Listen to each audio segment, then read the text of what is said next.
依家真係好開心，聽到有新換嗰日真係好開心，好開心，好激動啊！真係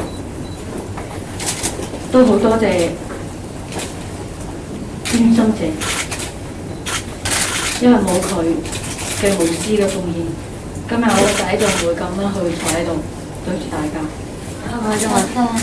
開心啊！有冇啲咩説話想同捐個心俾你嘅人啊，或者家屬講啊？